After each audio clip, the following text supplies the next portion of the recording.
vamos a continuar con la clase de escuela bíblica en este gran tema que es la santificación o la doctrina bíblica de la santificación. Y la verdad, este es un llamado que siempre nos hace nuestro Señor Jesucristo. Esto es lo que significa tomar la cruz y seguirle, es ser formados a su imagen. Y por eso es muy importante la doctrina de la santificación para nosotros como creyentes. Y precisamente es lo que es la meta, la cual nos traza el Señor en su palabra, ser como nuestro Señor Jesucristo. Bueno, y lo primero que tenemos que empezar a hacer es a entender que hemos hecho una especie de paréntesis dentro de lo que significa la santificación para el creyente. Y en la clase pasada, dirigidos por nuestro pastor Alejandro Castiblanco, empezamos a abarcar el tema de la iglesia universal y especialmente la importancia que tiene para un creyente en Cristo en esta tierra de ser parte de una iglesia local. Y en ese sentido, estábamos resolviendo o se empezó a resolver la pregunta, ¿qué significa ser miembros o ser miembro de la iglesia local y por tanto también de la iglesia universal o de la iglesia universal y por tanto de una iglesia local? Y lo primero que observábamos era precisamente el concepto de iglesia y ante eso tenemos que definir primero lo que es la iglesia en dos aspectos. Como bien lo señalaba el pastor Alejandro, no es que hayan dos iglesias, no es que hayan dos pueblos del Señor Jesucristo, sino que es la iglesia, pero la iglesia debe ser comprendida en dos aspectos. Y el primer aspecto es la iglesia es universal y es invisible, en el sentido de que la iglesia está constituida por todos los creyentes de toda la historia, desde la caída de Adán, desde Adán hasta el último que ha de convertirse, hasta la venida del Señor Jesucristo o el juicio final. Todos los creyentes, todos los que han nacido de nuevo, todos los que hemos sido redimidos por el Señor Jesucristo, hacemos parte inmediatamente de la membresía de la Iglesia Universal, de aquel pueblo que el Señor Jesucristo pagó su libertad con precio de sangre allí en la cruz del Calvario. Es la Iglesia de Jesucristo, es la iglesia que se presentará ataviada en las bodas del Cordero, sin mancha y sin arruga, es el pueblo de los escogidos de Dios. Ahora, esta iglesia es invisible porque no tenemos todos una marca que diga convertido o regenerado, sino que precisamente es el Señor Jesucristo quien conoce a cada uno de los suyos. Es el pastor quien conoce a cada una de sus ovejas. Pero para nosotros, en este sentido, se convierte en invisible. Podemos notar los frutos de arrepentimiento como normalmente lo vemos en nuestros hermanos en la iglesia local, pero no podemos saber a ciencia cierta en este momento cuántas personas de la población mundial son verdaderamente creyentes y hacen parte de la Iglesia Universal. En este sentido, la Iglesia es universal y es la Iglesia invisible. Pero la Iglesia se manifiesta en esta tierra o se expresa en esta tierra a través de las iglesias locales. Podemos decir que la Iglesia Universal es como un ejército, el ejército del Señor Jesucristo. Pero el ejército del Señor Jesucristo en esta tierra, en este siglo, marcha o milita a través de escuadrones visibles. Estos escuadrones visibles o estos pequeños pelotones, por decir así, son las iglesias locales. La iglesia universal se ve manifestada de manera visible a través de las iglesias locales, las iglesias bíblicamente constituidas a través de la historia y además de eso en diferentes partes geográficas. Y la Biblia nos da muchas evidencias precisamente sobre el llamado del Señor Jesucristo a que seamos regenerados, pero además de eso que hagamos parte de una iglesia local.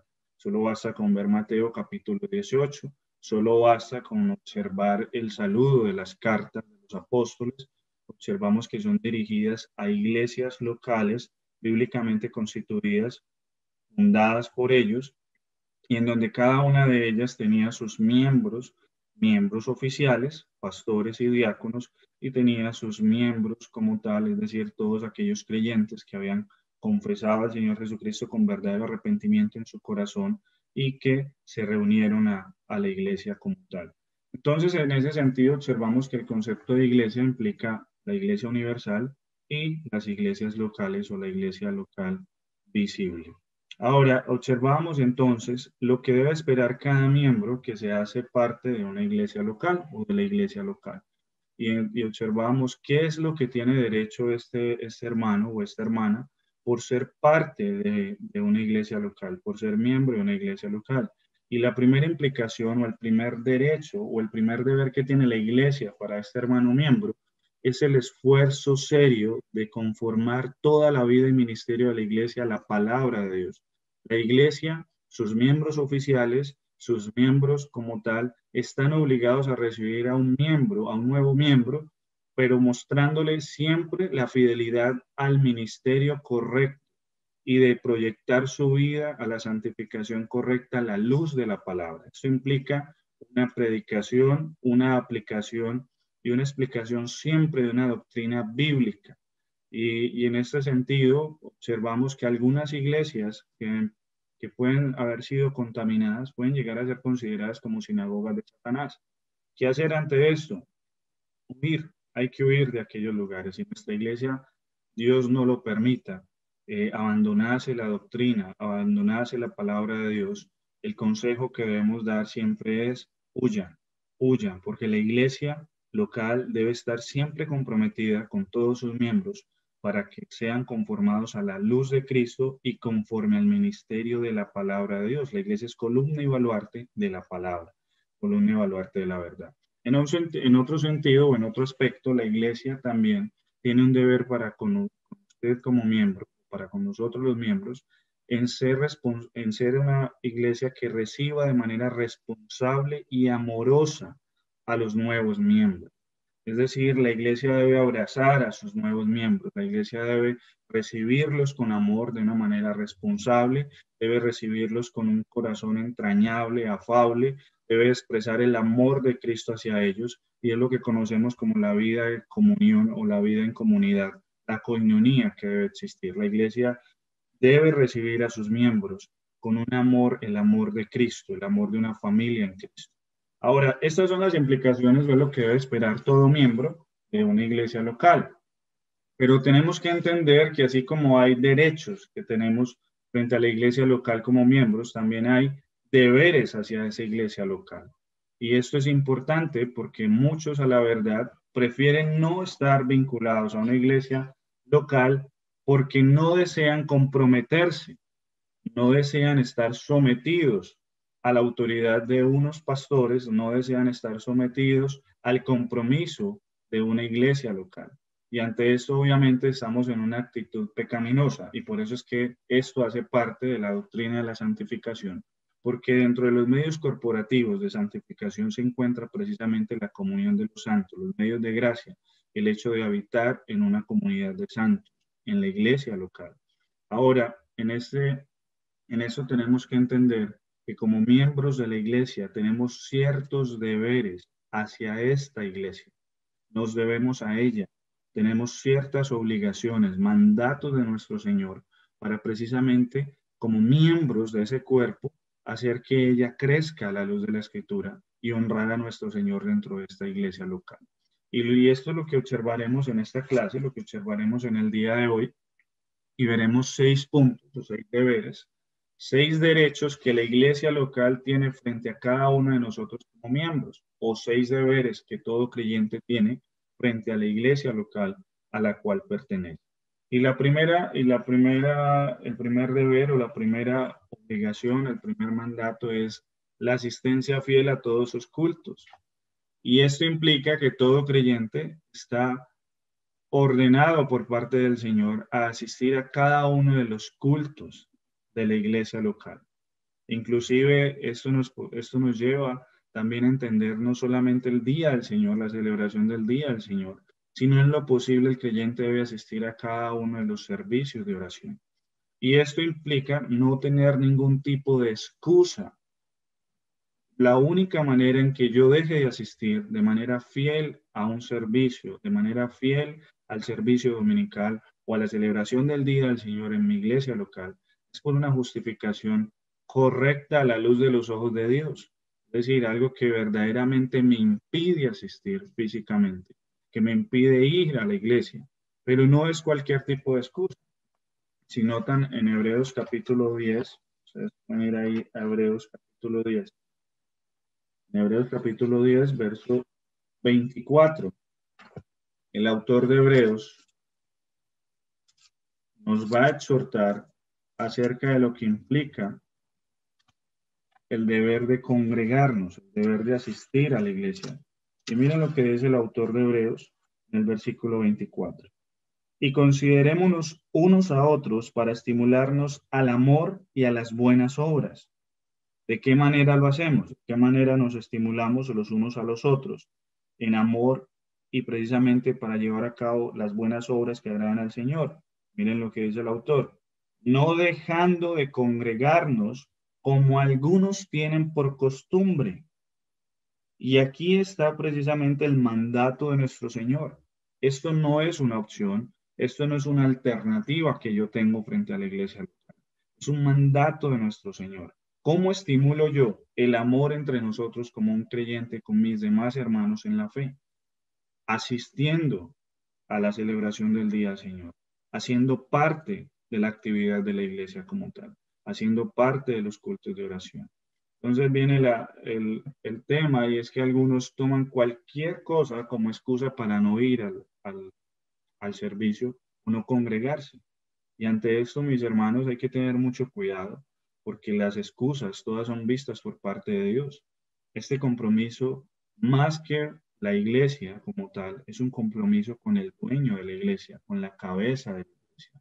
Pero esto será un tema que abordaremos en la próxima clase que abordará nuestro hermano Ernesto, si Dios lo permite, de una manera mucho más amplia. Pero noten también cómo la iglesia primitiva, la iglesia primigenia, allí en la iglesia de Jerusalén, también ellos tenían por costumbre no dejar de congregarse, no estar cada uno de manera individual andando solos, sino precisamente hacer parte de los cultos y perseverar unidos. Miren lo que dice en Hechos capítulo 2, en el verso 46 dice, y perseverando unánimes cada día en el templo y partiendo el pan en las casas, comían juntos con alegría y sencillez de corazón. Y acá la palabra perseverante como tal implica que se mantenían unidos, se mantenían adheridos.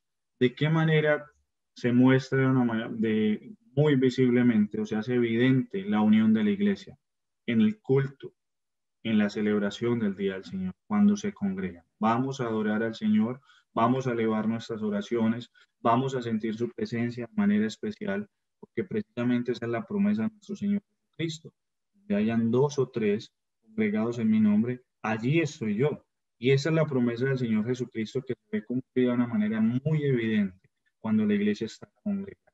Así que el hecho de dejar de congregarnos es precisamente incumplir con el mandato de nuestro Señor y es también tener en poco la unidad de la iglesia, es despreciar el hecho de estar viviendo en comunidad, es precisamente despreciar lo que significará los cielos, porque el día del Señor, estando congregado todo el pueblo del Señor Jesucristo, está evidenciando el anticipo de lo que será la eternidad, un día de reposo, una santa celebración eterna del día del Señor. Entonces, en ese sentido, mis hermanos, tenemos como primer deber la asistencia fiel a todos los cultos, a todas las celebraciones del Día del Señor y, como les digo, a menos de que sea por una justificación totalmente válida, no por cualquier tipo de excusa. Y eso nos lleva para ya concluir de manera práctica. Es que, mis hermanos, una excusa válida no es sencillamente atender una visita que no llevaba hace mucho tiempo de ver, entonces mejor me quedé para que ellos no estuvieran solos.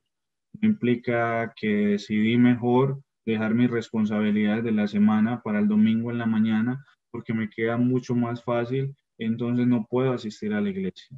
Y así un sinnúmero de excusas que sus conciencias saben muy bien que ante los ojos de Dios no son admisibles. Hay que tener cuidado con esto, mis hermanos, y por eso de manera amorosa el Señor nos exhorta mucho cuidado con dejar de congregarnos.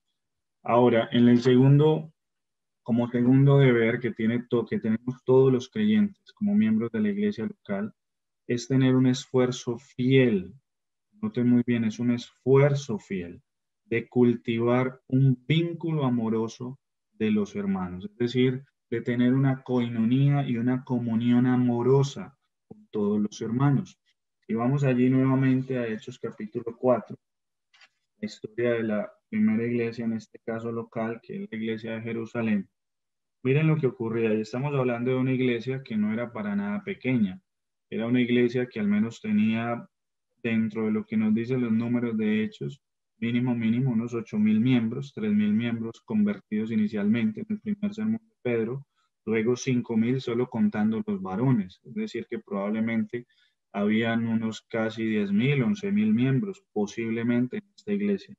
Y esta iglesia parecía que no tenía grandes dificultades para cultivar el amor de ellos, a pesar de que era una iglesia sumamente numerosa, al menos en sus miembros. Es lo que dice en el versículo 32 de Hechos capítulo 4.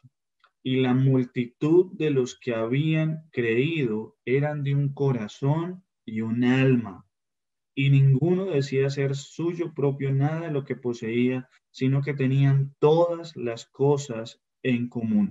Y aquí notamos que precisamente el autor Lucas hace énfasis en la palabra multitud.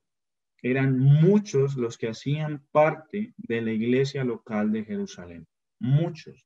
Sin embargo, dice la palabra que todos los que habían creído tenían un mismo sentir, tenían un mismo espíritu, tenían un amor el uno por el otro, tenían un corazón, un alma, se comportaban unidos, tenían un vínculo fuerte entre ellos.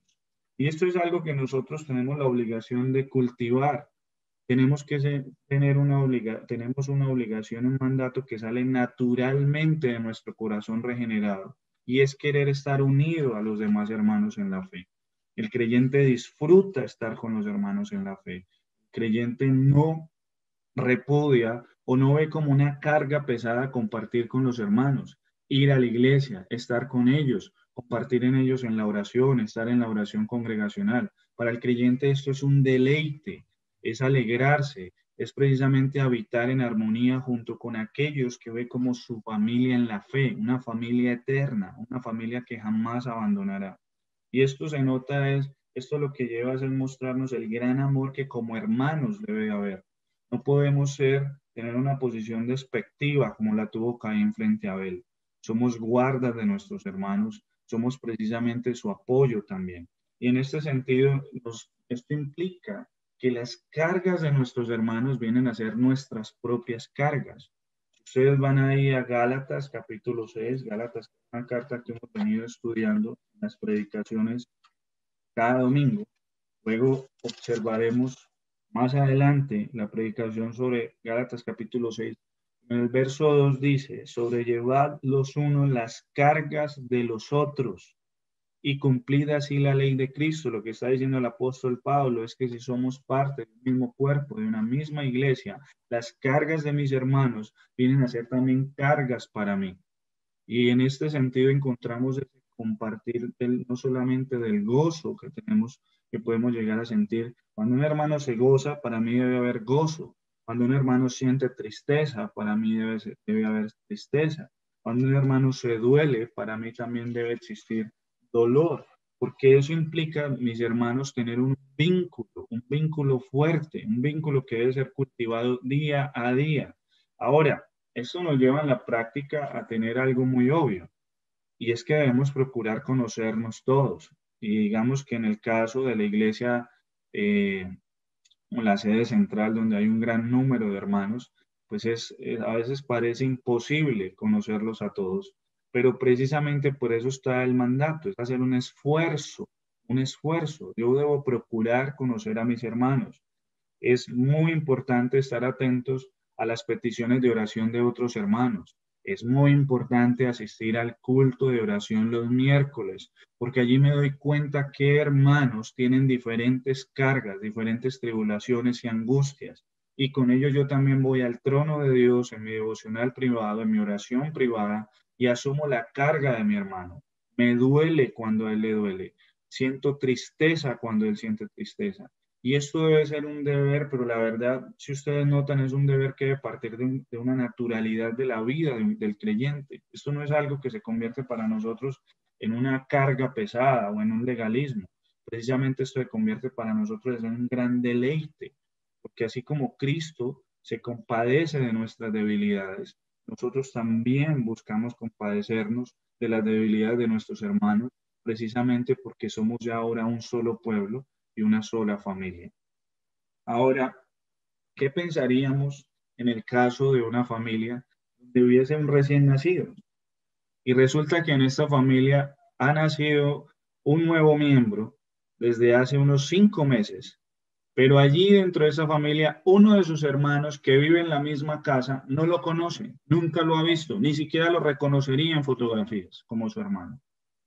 Eso sería algo totalmente absurdo, hasta el ejemplo parecería que sería tonto. Pero la verdad, hermano, es que a veces pareciera que esto ocurriera en la iglesia.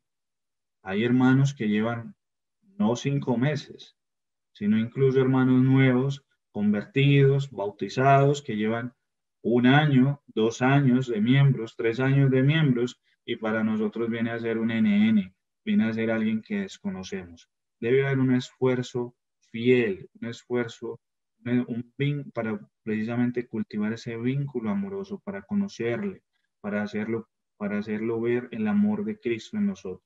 Y esto va también en un aprovechamiento que debemos de tener las iglesias en formación o las extensiones.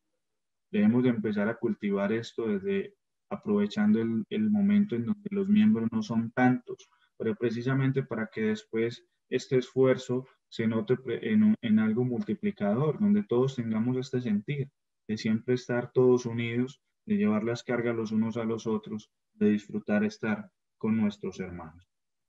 Ahora, un tercer deber en el creyente o que tenemos los creyentes para con la iglesia local es tener un corazón sumiso hacia los líderes de la iglesia. Y permítanme en este sentido aclarar que los líderes de la iglesia no solamente son los ancianos, no solamente son los, los pastores, sino tampoco solamente son los diáconos, sino que también incluso los maestros, los predicadores, los delegados pastorales, aquellos cuya autoridad en algún sentido ha sido delegada por los pastores, no solamente en la predicación, sino también en las consejerías, ellos hacen parte del liderazgo y a ellos se les debe respeto. Ahora, ¿por qué se les debe respeto? Porque han sido puestos no por ellos mismos, no se han autonombrado, sino que ha sido el mismo Espíritu Santo, el mismo Señor, el mismo dueño y cabeza de la iglesia, quien los ha puesto allí. Ustedes van allí a Primera de Corintios, capítulo 12. Primera de Corintios, capítulo 12. Ahí en el verso 18, Corintios capítulo 12, verso 18, dice el apóstol Pablo: mas ahora Dios ha colocado a los miembros, cada uno de ellos, en el cuerpo, es decir, en la iglesia. Está haciendo una ilustración de la iglesia como cuerpo de Cristo. Y dice, ¿cómo lo hizo? ¿De qué manera lo hizo? Como Él quiso. Nuestros pastores han sido puestos por el mismo Señor, por su voluntad.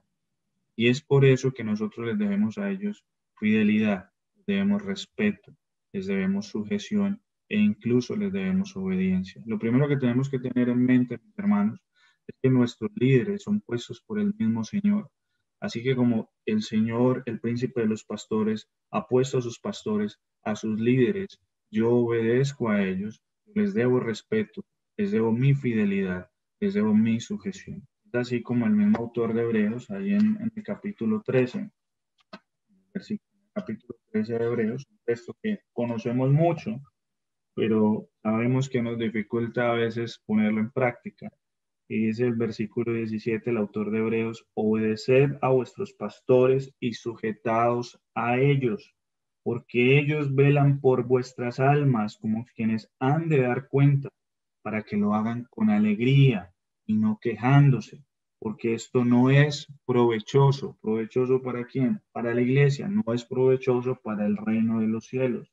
Esto implica que nuestros pastores no es simplemente tenerlos y escucharlos atentamente el día domingo, sino también escuchar sus consejos, obedecer sus mandatos que lo hacen a través de la palabra, porque el propósito de sus consejos, de sus mandatos, el propósito de sus exhortaciones, de sus correcciones, es el amor que ellos tienen para las ovejas de Cristo, para el rebaño que Dios les ha dado. En ese sentido, mis hermanos, nosotros glorificamos a nuestro Dios dentro de la iglesia local, sujetándonos a nuestros pastores, a nuestros ancianos, a nuestros maestros, a los diáconos, a los delegados pastorales, precisamente porque estamos obedeciendo al mismo Señor Jesús.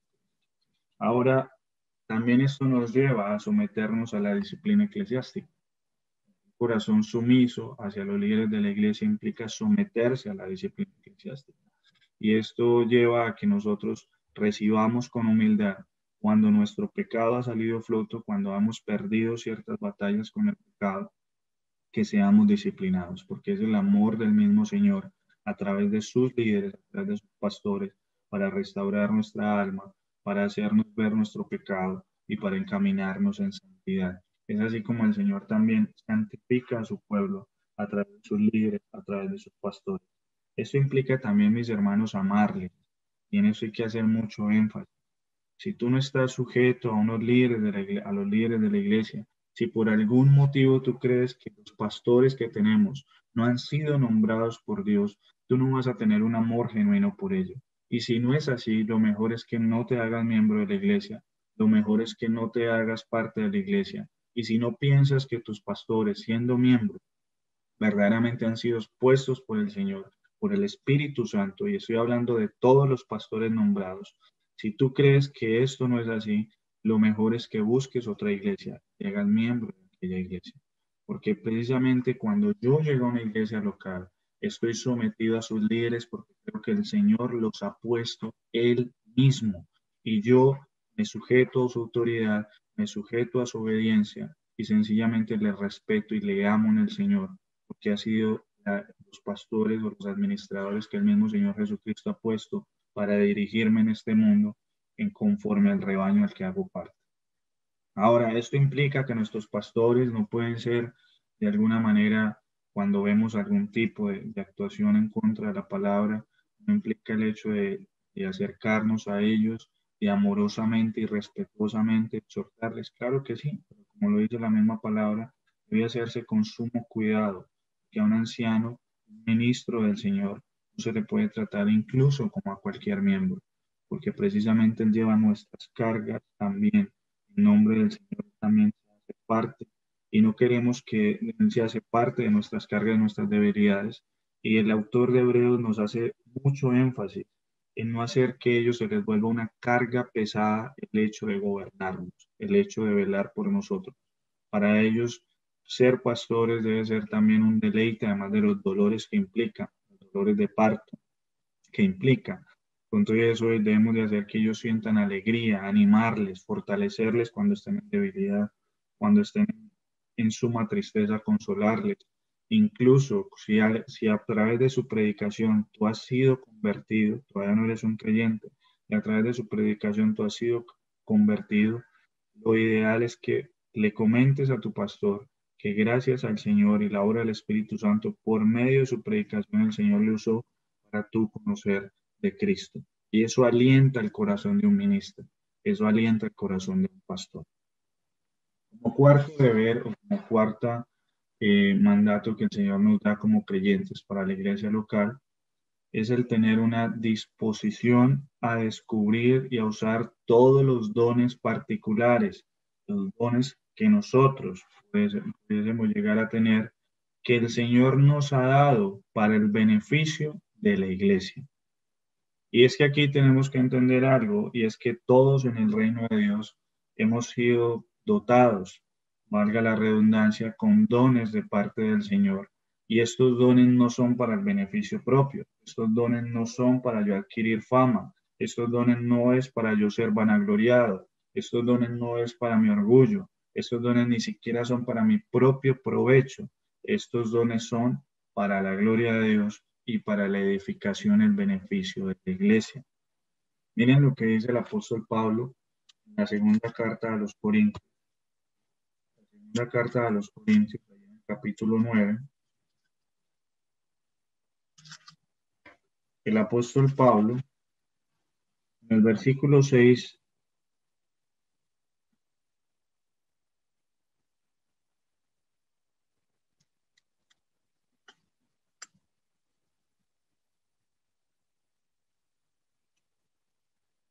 discúlpame que creo que acá es primera de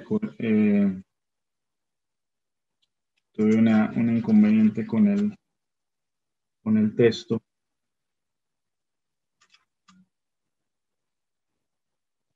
Ok. Tengo un error en la diapositiva.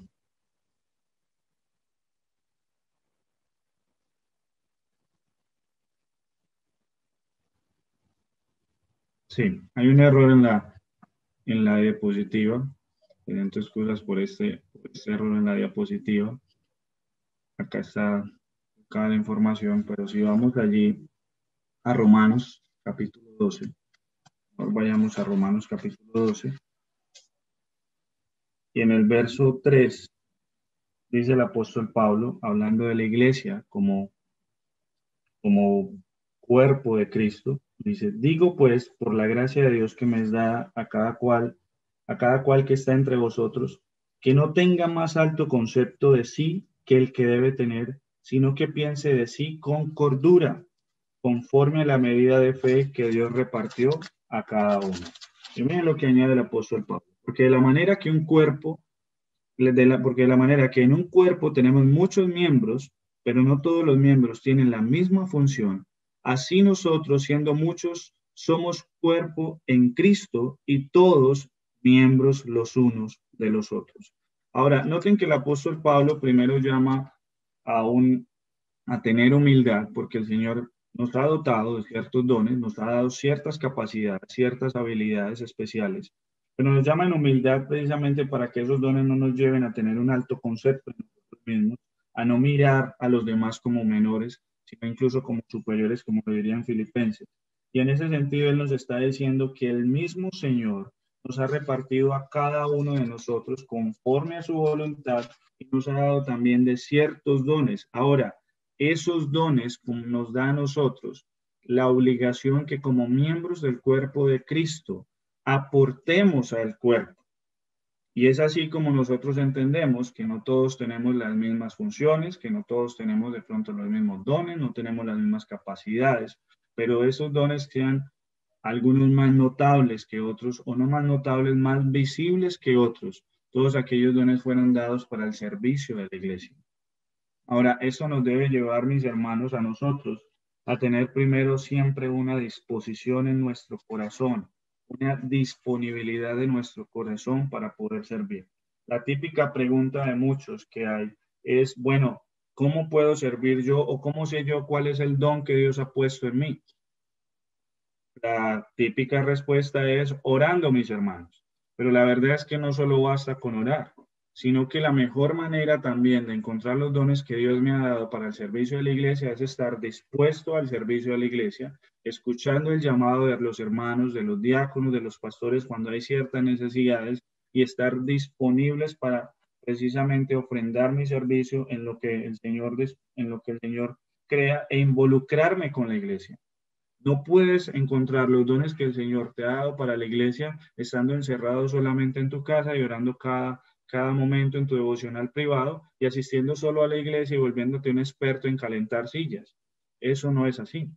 Tienes que precisamente orar al Señor, pero como lo hizo Nehemías, orar y trabajar, involucrarte en la obra. No sabemos si el Señor ha tenido en ti dones que en su momento se saldrán a flote, si es que todavía los ha descubierto ni la iglesia ni tú mismo, pero si tú permaneces quieto, estático o pasivo frente al involucramiento con la iglesia, esos dones jamás ni florecerán ni serán claros para ti y lo peor, no estarán al servicio de la iglesia. Nuestros dones deben de estar al servicio de la iglesia y precisamente es lo que dice el apóstol Pablo. Los unos por los otros se sirven. Hay dones especiales. Algunos tienen el don de enseñanza, el don de la profecía, como se llama en su momento, que es la predicación. Unos son maestros y otros están llamados a servir. En todos estos, todos nosotros debemos de hacerlo para el beneficio de la iglesia, es nuestra obligación. No puede pasar que el Señor a nosotros nos haya dado ciertos dones y nunca los hayamos explotado para nunca los hayamos explotado para la iglesia local. Es así entonces como nosotros debemos de tener siempre presente, no solamente mis hermanos, oración, sino la acción. Es involucrarse con la iglesia, es estar dispuesto a servir a la iglesia y el Señor en su debido momento, por la ayuda del Santo Espíritu, nos sabrá cuáles son los dones que Él te ha dotado para el servicio o para el beneficio de la iglesia. Ahora, una, una quinta disposición, y acá vuelvo y le repito, hay un error en la diapositiva, los títulos están, no en los títulos, el contenido de los puntos de los títulos están trocados. Y en el quinto deber debemos entender que tenemos un mandato o un deber hacia la iglesia local en ofrendar de nuestros bienes a la iglesia con fidelidad. Y este a veces se convierte en un punto sumamente polémico, lo cual no debería de ser así, pero a veces se convierte en un punto polémico para los hermanos, para muchos creyentes. En 2 Corintios, el apóstol Pablo nos exhorta a nosotros, en el capítulo 9, a tener la disposición de entregar de nuestros bienes materiales. Para nosotros debe haber siempre una disposición de corazón de manera generosa, de una manera que se haga conforme a lo que Dios puso en nuestro corazón. Mira lo que dice ahí 2 Corintios capítulo 9, verso 6. Pero esto digo, el que siembra escasamente también segará escasamente, y el que siembra generosamente, generosamente también segará. Cada uno de como propuso en su corazón, no con tristeza ni por necesidad, porque Dios ama al dador alegre. Y aquí lo que está diciendo el apóstol Pablo es que nuestro corazón no debe estar apegado a las riquezas, no debe estar apegado a los bienes materiales, cuando precisamente se trata de bendecir la iglesia local. Estamos llamados a bendecir la iglesia local también con nuestros bienes materiales. Estos recursos son usados para el sostenimiento de los hermanos, de los pastores que el Señor ha llamado y se han dedicado especialmente a trabajar para la congregación. Ahora, ¿cómo se debe hacer esto? Se debe hacer de una manera generosa, y esto no implica que tú tienes que tomar todos tus bienes y entregarlos y quedarte sin nada. Eso no implica eso. Un corazón generoso es aquel que está dispuesto a dar de una manera amplia conforme a sus capacidades, pero lo hace de una manera tal en que lo tiene no con tristeza, no con necesidad. El que tiene codicia en su corazón, el que es avaro en su corazón, siempre tiene una gran dificultad para dar. Y si lo da, lo hace por necesidad, porque va a recibir algo a cambio, o lo hace con tristeza en su corazón, porque su corazón está donde está su tesoro y su tesoro está en las riquezas materiales de este mundo. El Señor es el dueño del oro y de la plata. El Señor no necesita de tu dinero para sostener a su iglesia, pero para nosotros se convierte precisamente en un gran privilegio, un privilegio. Y es por eso que Dios ama al dador alegre, porque el dador alegre es aquel que se ha dado cuenta que ofrendar materialmente para la iglesia local, para el reino de Dios, para la extensión del reino de Dios en la tierra, precisamente lo ha visto como un gran privilegio, más que un deber o un mandato o una obligación. Si ustedes van allí al primer libro de Crónicas, en el capítulo 29, ahí en el primer libro de Crónicas, capítulo 29, encontramos cómo David observa un gran privilegio, nota como un gran privilegio el hecho de tomar de sus bienes y ofrendarlos para la obra de Dios.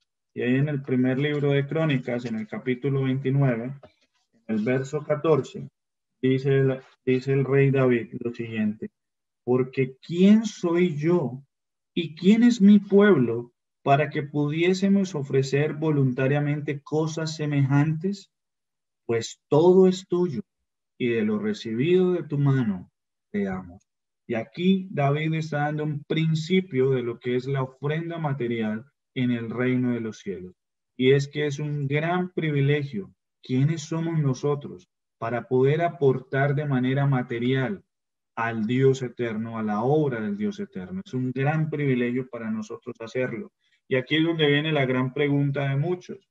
Hermano, ¿y cuánto tenemos que dar? ¿Cuánto debemos dar?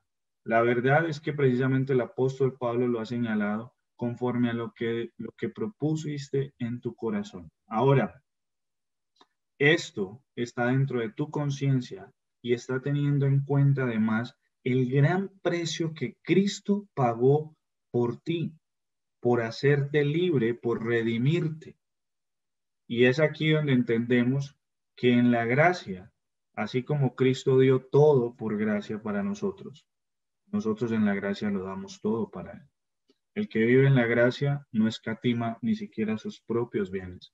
Ahora vuelvo y les digo, esto no implica que tienes que dar todos tus bienes a la iglesia, que tienes que dar tu casa, tu carro, todas las cosas. No, implica siempre tener un corazón generoso para su obra.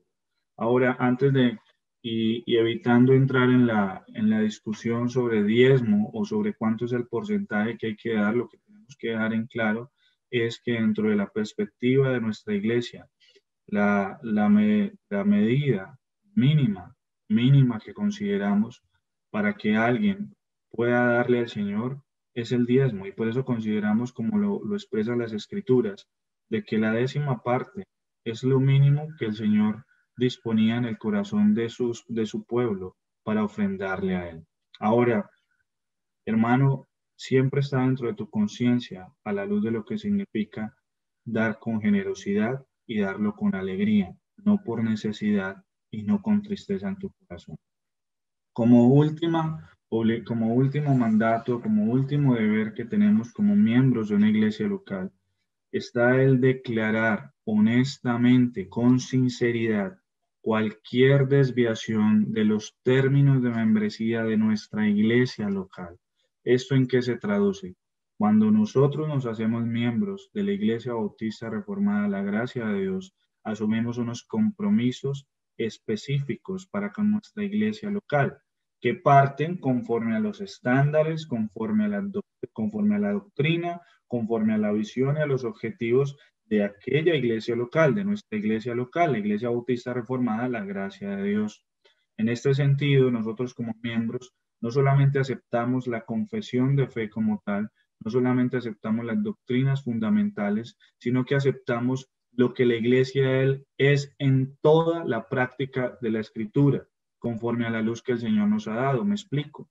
En el principio regulativo de adoración, en nuestra manera de adorar, en nuestra manera de estudiar, de predicar la palabra, en nuestra manera de abordar ciertos temas de libertad cristiana e incluso ciertos temas donde nuestros pastores a veces se ven obligados a tomar ciertas resoluciones para traer paz y para darnos una luz en cómo caminar frente a algunos temas o en algunas situaciones especiales. En Amós, el profeta Amós, inspirado por el Espíritu Santo, dice un proverbio, por decirlo así, muy lógico. Y es aquí en el medio de la exhortación de Dios hacia el pueblo de Israel, donde dice, hablando acerca de la incongruencia del pueblo de Israel para con obedecer los mandatos de Dios. Dice, ¿andarán dos juntos si no estuvieren de acuerdo? La iglesia, como tal, la iglesia local debe ser sincera con los hermanos, llevarlos a formarlos al carácter de Cristo. Y es sincera al mostrarse como es. Esta es nuestra confesión de fe, esto es lo que nosotros creemos, esto es lo que vemos como verdaderamente doctrinas fundamentales, esto es lo que creemos como nuestros puntos secundarios, y en eso la iglesia es sincera para con todos los miembros de ella. Asimismo, los miembros deben sinceridad a la iglesia. Y si usted, mi hermano, en algún momento, si usted, mi hermana, en algún momento, siendo miembro, observa que sus convicciones doctrinales, que sus convicciones referentes a los estándares de santidad que hay en la iglesia local a la cual pertenece, en este caso a nuestra iglesia, han cambiado, de manera honesta, usted debe manifestarlo a los pastores, debe expresarlos a los líderes y ellos en la sabiduría de Dios notarán si es posible encontrar algún tipo de solución al respecto o algún tipo de adecuación, orientación al respecto. Pero si eso no llegase a ser posible, si su convicción va en contra de lo que creemos como iglesia local, lo mejor es que para evitar divisiones dentro de los mismos hermanos, dentro de la misma congregación, usted mejor se haga miembro de otra congregación. Y esto nos lleva a tener mucho cuidado en cuanto al hecho de murmurar mucho acerca de ciertas cosas que nosotros decimos no estar de acuerdo. Si hay ciertas cosas que no estamos de acuerdo y que podemos con ellas convivir dentro de la iglesia sin crear murmuración, lo primero que debemos de entender es que esto, si es necesario expresarlo, debe ser dirigido en primera instancia a nuestros pastores o a nuestros líderes como tal. No debe ser la primera persona en escuchar otro hermano, y mucho menos aquel hermano que tal vez es un neófito, que apenas está empezando en la fe, porque lo único que generaremos es confusión y lo único que haremos es crear división dentro de la iglesia local. Así que nos queda el deber como miembros de la iglesia local el siempre tener presente que en caso tal de que nuestra doctrina, de que nuestra posición doctrinal, de que nuestros estándares de santidad, de que nuestros objetivos han cambiado conforme a lo que profesa nuestra iglesia local, lo mejor es honestamente, como miembro fiel de la iglesia universal, manifestarlo también a nuestra iglesia local y decir, debo continuar o prefiero continuar con otra iglesia local. Recuerda que la solución no es andar como un ermitaño solo, pues el Señor no te mandó a andar solo, mi querido peregrino. Siempre necesitamos andar con un hermano fiel o con un hermano esperanza. Siempre el Señor nos ha mandado a caminar como un pueblo. Y es por eso que esto radica la importancia de ser miembros de la iglesia local. Si ustedes notan, cada uno de los deberes, los 6 deberes que tenemos como miembros de la iglesia local, cada uno de los deberes lo que hacen es contribuir a la santificación de cada uno de nosotros como miembros de la iglesia local, de la misma iglesia de Cristo. Es así como entonces debemos recordar nuestros deberes hacia la iglesia local, asistencia fiel a todos sus cultos, esfuerzo fiel de cultivar un vínculo amoroso entre los hermanos, de los hermanos. Tercero, un corazón sumiso hacia los líderes de la iglesia. Cuarto, ofrendar de los nuestros bienes a la iglesia con fidelidad. Quinto, tener una disposición a descubrir y a usar todos los dones particulares que el Señor nos ha dado para el beneficio de su iglesia. Y sexto, declarar honestamente cualquier desviación de los términos de membresía de la iglesia local a la cual pertenecemos. Creo que la verdad a la sazón siempre acá, cada uno de estos puntos son más que todo prácticos y por eso creo que debemos de tener siempre en nuestra mente cuáles son nuestros deberes y esforzarnos por cumplirlos. Mis hermanos, como una aplicación general a esto es recordar el compromiso que adquirimos con la iglesia local, que es el mismo compromiso que adquirimos con la iglesia de Cristo, es decir, con el mismo Señor Jesucristo. Es nuestro compromiso hacia el Señor. Así que esto nos lleva a tener una reflexión profunda acerca de cuál es el verdadero compromiso que nosotros tenemos hacia nuestra iglesia. Si cumplimos con cada uno de estos deberes, si verdaderamente los tenemos presentes en cada momento, o tal vez los tomamos a la ligera, no los recordamos, tal vez preferimos no recordarlos porque nuestra conciencia nos acusa. La verdad, mis hermanos, es así que como todos nosotros esperamos que la iglesia local sea una gran benefactora de nosotros, con sus dones, con la predicación, con el acompañamiento de nuestros pastores, con precisamente llevar a cabo el hecho de su misión de conformarnos a la imagen de Cristo, de recibirnos con amor, también tengamos presente que frente a ella tenemos obligaciones y deberes, y que esto más que obligaciones y deberes para con el cuerpo de Cristo es para el mismo Señor que es la cabeza de aquel cuerpo que él mismo compró con su sangre en la cruz del Calvario. Vamos entonces a dar gracias al Señor por, por esta, por su amorosa exhortación a través de este recorrido sobre la doctrina de la santificación, especialmente en lo que concierne a los deberes que tenemos como creyentes de la iglesia local. Padre, te damos gracias por, primero que todo, hacernos parte de tu reino. Gracias por nuestro Señor Jesucristo, quien pagó precio alto para que nosotros fuésemos parte de tu pueblo y ahora somos tu familia, familia en la fe. Somos, Señor, tu pueblo, tus escogidos. Ahora te rogamos, Padre, que conforme a lo que hemos aprendido, nuestro corazón, nuestra alma, esté profundamente comprometida a cumplir con nuestros deberes como miembros de la Iglesia. Algunos de los que escuchan no se han hecho miembros y algunos lo hacen por no tener compromisos con la iglesia local. Pero qué aberrante es para nosotros cuando vemos a un hombre que quiere disfrutar de los beneficios del matrimonio sin comprometerse en el pacto matrimonial. Al tal siempre le llamaremos pecador porque prefiere fornicar, porque prefiere quebrantar aquel precioso pacto. Pero lo mismo pasa con aquel creyente que no desea hacerse miembro de la iglesia local. Pretende adquirir todos los beneficios del cuerpo, pero no quiere comprometerse con contribuir al crecimiento del cuerpo. Guárdanos de tal cosa, guárdanos de tal posición pecaminosa. Ayúdanos, Señor, a cumplir con nuestros deberes con amor, con pasión, con naturalidad, no por imposición, no por temor, pues no vivimos bajo temor, vivimos en libertad, pero sí, Señor, con un amor inefable, con un amor entregado a ti, Señor. Gracias por bendecirnos, Espíritu Santo del Dios Trino, que tu palabra siga edificándonos conforme a la estatura del varón perfecto. Amén.